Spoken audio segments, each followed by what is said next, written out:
Muffed is live, draft-defining season. Muffed! Nico Collins finished 2025 as the number 8 wide receiver in total PPR scoring, but only the number 11 wide receiver per game. That gap is the story. Collins was a high-end asset built on volume and a few monster spike weeks, not week-to-week dominance. He was the undisputed alpha in Houston's passing game, the guy CJ Stroud trusted on third down, in the red zone, and on every shot play.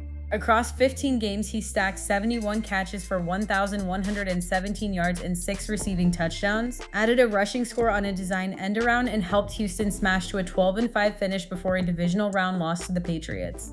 Bonafide number 1 workload, top 10 finish with a variance asterisk. Now let's dig into the numbers. Collins averaged 15.1 PPR points per game, and the way he got there is the story. Boom or bust, not steady floor. His target share sat at 24%, but his share of the team's air yards was a massive 35%. That's genuine alpha territory, the kind of number you see from a receiver the offense runs through. He commanded a 39.6% share of intended air yards and converted at a receiver air conversion ratio of 0.88, which is excellent. Total receiving expected points added came in at plus 39.3, comfortably top 15 at the position. Now the ride, 6 games at 16 PPR or better, 4 of those north of 22, but also 5 games under 10 with 2 under 7.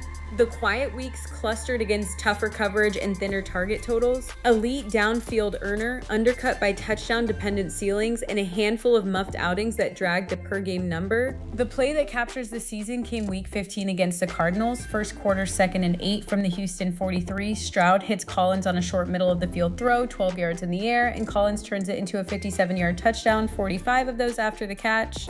That's his season in one snap. Scheme touch, elite separation, yards after the catch, turning a routine completion into a game breaker. He averaged 1.4 yards after the catch, above expectation per reception. And plays like that are why his expected points added graded so well even when the box score went quiet. Muffed! Collins delivered a top 10 wide receiver season as the unquestioned focal point of a 12-win Houston offense, with elite air yard share and downfield usage backing it up.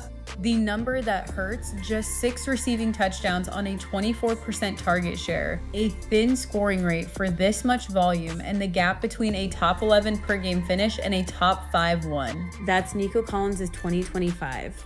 One quick note, if you want the same treatment for every player on your fantasy roster every week, head to muff.ai and we'll build you a custom weekly show. That's the wrap.